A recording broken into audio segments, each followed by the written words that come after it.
राधे राधे, हरे कृष्णा। मेरे ठाकुर को प्रसन्न करने के लिए भोग में ना तो मेवा मिष्ठान चाहिए और ना ही स्वच्छता के नाम पर कोई आडंबर चाहिए, ना ही कोई दिखावा चाहिए। वो तो केवल भाव के भूखे हैं। आइए इस कथा के द्वारा जानते हैं। मैं विकास अग्रवाल आपसे अनुरोध करता हूँ,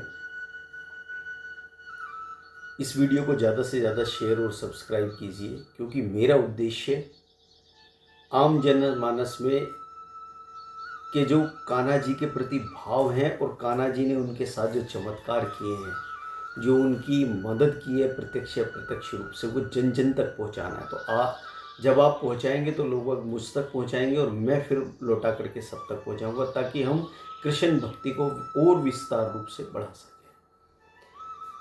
कर्माबाई सब जानते हैं उनके बारे में, ठाकुर जी की बहुत बड़ी भक्त है। कर्माबाई का नित्य प्रति एक कार्य था कि रोज सुबह उठती थी और उठ के सबसे पहले जो मुंह हाथ कुल्ला धोने करने के बाद में घर की कोई साफ सफाई नहीं किया करती थी, स्नान आदि से भी निर्वृत्त नहीं होती थी, और सबसे पहले खिचड़ी चढ़ाया करती थी। और खिचड़ी चढ़ा के उनको जो कुछ कार्य करने होते थे करती थी। और खिचड़ी जब उनकी बन जाती थी, क्योंकि वो 2 जनों के लिए खिचड़ी होती थी, एक हमारे जगन्नाथ जी के लिए, ठाकुर जी के लिए, और एक स्वयं कर्माबाई के लिए। तो ये नित्य प्रति कर्माबाई का कार्य चलता था।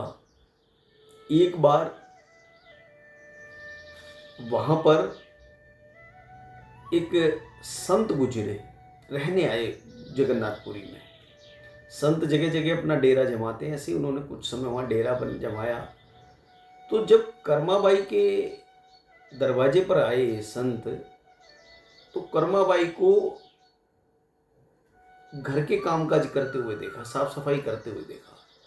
तो उनको बड़ा आश्चर्य हुआ कि ये तो बहुत बड़ी भक्त हैं, और इतनी बड़ी भक्त, और भोर हुए काफ़ी समय हो गया और ये अब सफाई कर रही हैं, इसका मतलब ये लेट उठती हैं। तो उनके मन में कुछ संशय हुआ इस प्रकार का, और वो उन कर्माबाई से जाके पूछने लगे कि माई, आप तो सुना है कान्हा जी के बहुत बड़े भक्त हैं, जगन्नाथ जी की आप पे बहुत कृपा है, लेकिन आप इतनी देर से, भोर हुए तो बहुत समय हो गया, आप साफ सफाई कर रही हैं। तो उन्होंने बताया, बेटा वो महाराज, मैं सुबह उठ के सबसे पहले जो है भोग के लिए खिचड़ी चढ़ा देती हूँ, और फिर इतने जो खिचड़ी बनती है इतने मैं शौच आदि से निर्वृत्त होकर के आती हूँ, अपने बूढ़ी हूँ, धीरे धीरे काम होता है, और आती हूँ तो वो खिचड़ी बन चुकी होती है, फिर भोग लगा करके बाकी फिर घर के काम करती हूँ। अब साथियों, हम सब लोग तो उल्टा ही करते हैं। समय कुछ भी हो, हमारा नियम दूसरा होता है। और आपने बहुत सी कथाओं में सुना होगा कि ठाकुर जी का जो दिन निकलता था वो कर्माबाई की खिचड़ी से निकलता था। जब तक कर्माबाई की खिचड़ी को वो पा नहीं लेते थे, तब तक महाभोग, जिसके लिए पूरा ब्रह्मांड तरसता था, उसको स्वीकार नहीं करते थे। सबसे पहले कर्माबाई की खिचड़ी, और कर्माबाई इस प्रकार से खिलाती थी, और बड़े प्रेम से ठाकुर जी उनके पास जाते थे, आसन पे बिठाती थी। उसी घर में अभी कोई साफ सफाई नहीं होती थी, कोई लीपा पोती नहीं होती थी, झाड़ा पोछी लीपा पोती कुछ नहीं होती थी, स्नान भी नहीं किया होता था माता ने, उन्हीं से खिचड़ी बनाती थी, और उसी अवस्था में ठाकुर जी को खिचड़ी खिलाती थी। अधिकांश बार तो अपने हाथों से खिलाती थी। मैंने आपसे शुरू में कहा कि हमारे ठाकुर केवल भाव के भूखे हैं, बाकी तो सब उनका ही है। हम कितने भी सूखे मेवे, फल, मिष्ठान, किसी भी चीज़ का भोग लगा दें, सोना चांदी उन पे चढ़ा दें, वो तो उन्होंने ही हमें दिया है। उन्हें वो जो थोड़ी चाहिए, उन्हें चाहिए सच्चा प्रेम, सच्ची भक्ति केवल, जो कि कर्माबाई में थी। और इसीलिए कर्माबाई बिना स्नान के, बिना घर की साफ सफाई के जो खिचड़ी बनाती थी, लेकिन उनके अंदर एक भाव था, एक प्रेम था अपने कान्हा के प्रति। उनकी जीवन की जो एक जिम्मेदारी उनको लगती थी, महसूस होती थी, वो यही थी कि मुझे मेरे कान्हा को भोग लगाना है। कान्हा जी आएंगे, खिचड़ी पाएंगे, तब उनकी तृप्ति होगी। और आते भी थे, रोज भोग लगाते थे। तो जब उस संत ने ये चीज सुनी तो भौचक्के के रह गए, बहुत आश्चर्यचकित हुए कि माई, सारा जगत तो ऐसे काम करता है। सुबह उठता है, पहले शौच आदि से निर्मित होता है, फिर स्नान आदि करता है, उसके बाद घर में साफ सफाई करता है। जब सारे घर में, रसोई में, सब जगह साफ सफाई हो जाती है, उसके बाद रसोई बनाता है, उसके बाद भोग प्रसाद बनाता है, फिर थाली लगाता है, फिर पूजा की थाली लगाता है, फिर पुष्प वगैरह से दीप, चंदन, धूप, जो भी उसके पास होता है, उससे पूजा करने के बाद फिर श्री हरि को भोग लगाया जाता है। पूरी समस्त ब्रह्मांड के अंदर यही होता है, पर माई आप उल्टा कर रही हो। तो माता कर्माबाई बड़े ध्यान से सुन रही थी और हाथ जोड़ के बोली कि मैं तो मूर्ख हूं, मैं तो ज्ञानी हूं, मुझे तो कोई ज्ञान ही नहीं है। आप बताइए मुझे क्या करना चाहिए। साथियों, यहां देखो, जिसके हाथ से रोज ठाकुर जी खिचड़ी प्राप्त कर रहे हैं, जिनके हाथों की बनी हुई, बल्कि जिनके हाथों से स्वयं खा रहे हैं, वो भक्त अपने आप को ज्ञानी कह रही है। ये सरलता जिस दिन हम में आ जाएगी ना, तो आप विश्वास करना,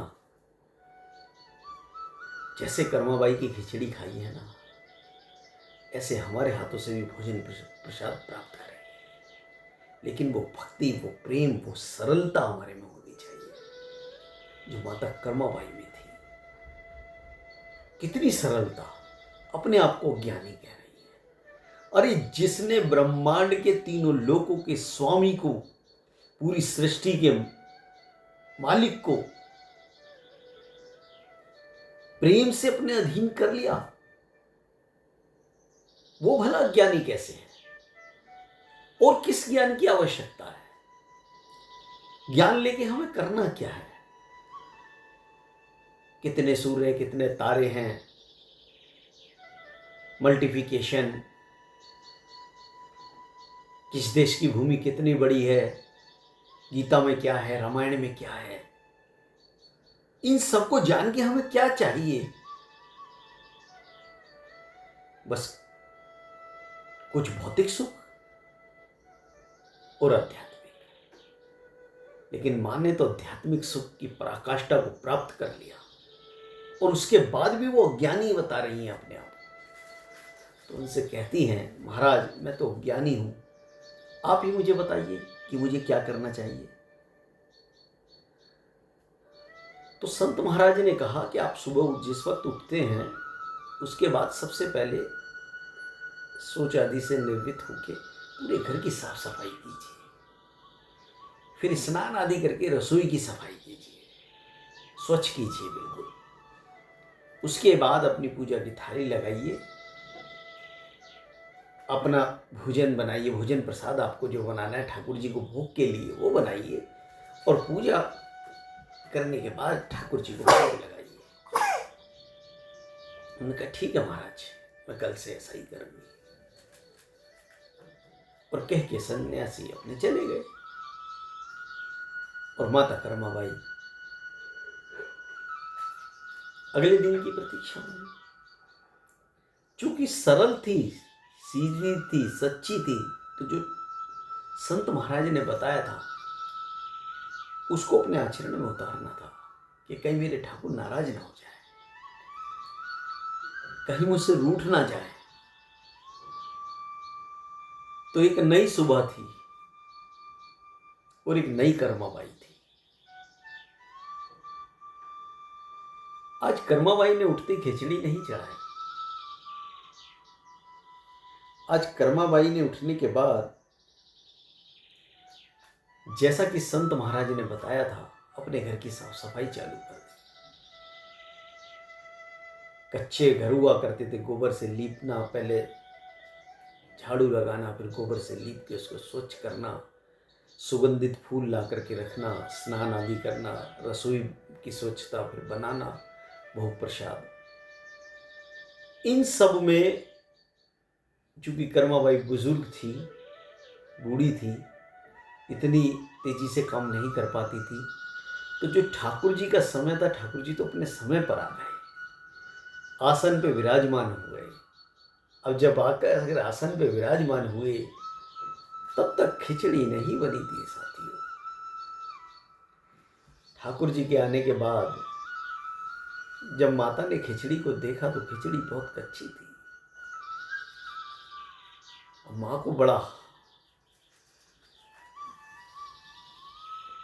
अजीब लग रहा था कि आज कान्हा जी बैठे हैं इंतजार में और मेरी खिचड़ी पकी नहीं। जब तक खिचड़ी नहीं पकेगी तब तक मैं भोग कैसे लगाऊंगी। उधर नाथों के नाथ की लीला देखिए, दीनानाथ की। वो कहते हैं, माता पूजा का समय हो रहा है, महाभोग आ चुका है, और यदि मैं नहीं गया तो समस्त उसमें सब लोग परेशान होंगे, मुझे समय पे जाना होगा। अतः आप जितनी भी खिचड़ी पकी है आप उतनी ले आइए। माँ तो माँ होती है ना, वो अपने बच्चे को भी अधपका खाना नहीं खिलाती। लेकिन ठाकुर जी के बार बार कहने पर माता कर्माबाई ने उस खिचड़ी को लिया जो अधपकी थी, ठाकुर जी के पास लेके गई। चूंकि ठाकुर जी जाने के लिए बिल्कुल तैयार थे, उन्होंने कहा आज समय हो गया और मुझे जाना होगा। माता ने कहा भोग तो लगाते जाइए, आज आप मेरे घर से भूखे जाएंगे तो अनर्थ हो जाएगा। माँ की करुणा देख करके नाथों के नाथ दीनानाथ कुछ पल के लिए रुके। माता वही अधपकी खिचड़ी लेकर आई और एक निवाला उसमें से भोग के लिए बढ़ाया। ठाकुर जी ने माँ के हाथ से भोग खाया, अधपका, लेकिन मुस्कुराते हुए माता को कह के कि भोग का समय, महाभोग का समय हो गया, मंदिर में सब इंतजार कर रहे हैं, चली गई।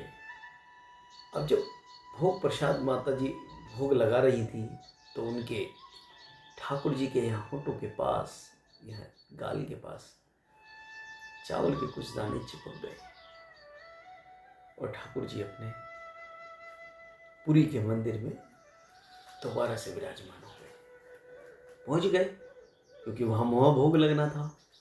महाराज भी आ चुके थे। वहां जब पूजा के बाद भोग लगाने की बारी आई तो महाराज ने देखा, पूजा के बाद जब पुजारी जी भोग लगाने लगे तो ठाकुर जी ने भोग स्वीकार नहीं किया। बाहर महाभोग प्रसाद पाने वालों की भीड़ लगी हुई थी और महाराज और सब चिंतित हुए कि प्रभु आज भोग को स्वीकार क्यों नहीं कर रहे हैं। जगन्नाथपुरी का मंदिर साथियों, ये ध्यान रखना, एक जागृत मंदिर है। मंदिर तो सभी जागृत होते हैं, लेकिन उस अलौकिक मंदिर को स्वयं ठाकुर जी ने लौकिक कराया था। वो एक ऐसा मंदिर है, वहां रोज ठाकुर जी आज भी महाभोग स्वीकार करते हैं। ये वही महाभोग जो मैंने आपको पिछली कथा में बताया था, जो माता पार्वती और भोलेनाथ को भी नहीं मिलता था, जो माता पार्वती और भोलेनाथ की परम कृपा से सबके लिए महाभोग वितरित होने लगा। ये वही महाभोग है। अब जब उन्होंने स्वीकार नहीं किया तो सबका ध्यान जगन्नाथ जी के चेहरे पे गया। तो महाराज का भी ध्यान गया। महाराज ने कहा, ये चावल का भोग लगाया, आज चावल खिचड़ी, देखते ही पता चल जाती खिचड़ी है, ये खिचड़ी कैसे प्रभु के चेहरे पर है? यहां तो 56 भोग मिष्ठान के अंदर खिचड़ी है नहीं। अब मंदिर के पुजारी भी घबराने लगे। इतने में क्या हुआ, माता जो है, खिचड़ी पक गई थी। पकी खिचड़ी एक पात्र में लेके माता पीछे पीछे आ गई थी। अभी भी उनके हाथ में वो खिचड़ी लगी हुई थी। जिस हाथ से उन्होंने खिचड़ी खिलाई वो हाथ तक नहीं धोए थे।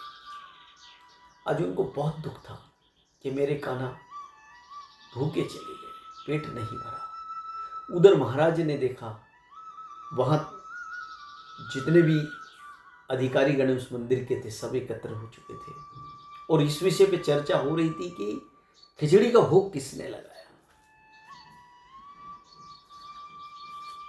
तो माता कर्माबाई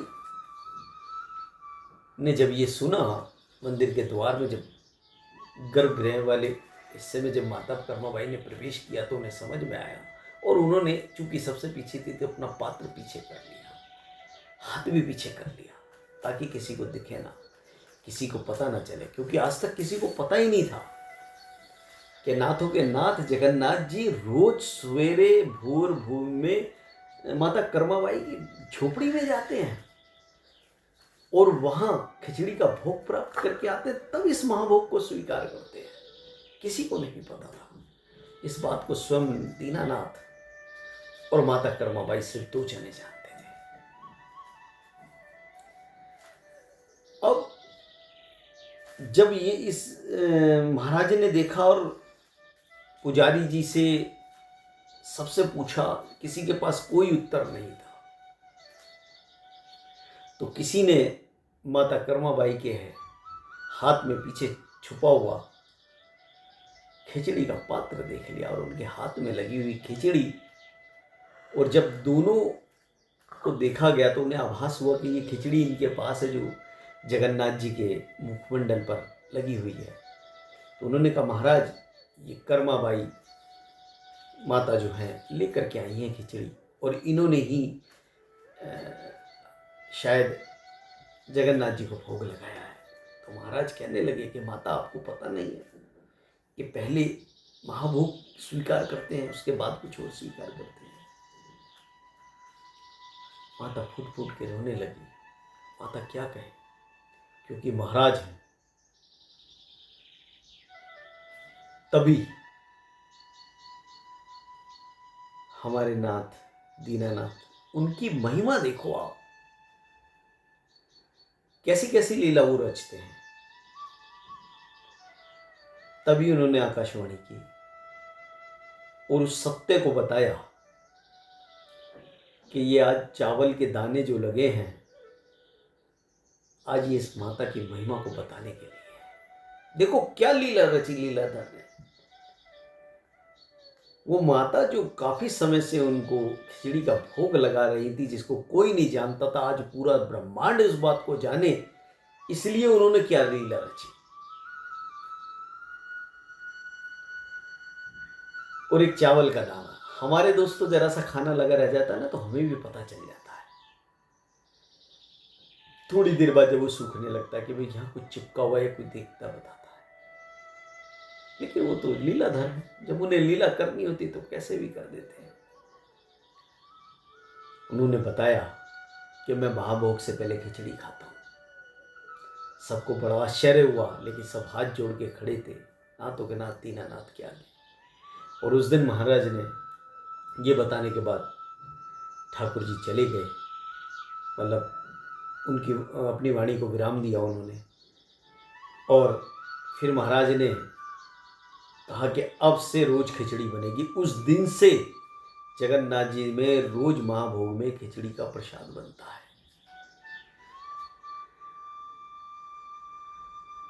तो महाराज ने का एक जिज्ञासा हुई ये कहने के बाद कि ये रोज आते थे, रोज खाते थे, तो हमें आज ही क्यों पता चला? आज कैसे पता चला? अब तक क्यों नहीं पता चला? तो सब एक दूसरे का मुंह देखने लगे। तो महारानी ने जो माता जो कर्माबाई थी, उन्होंने फिर बताना शुरू किया कि महाराज,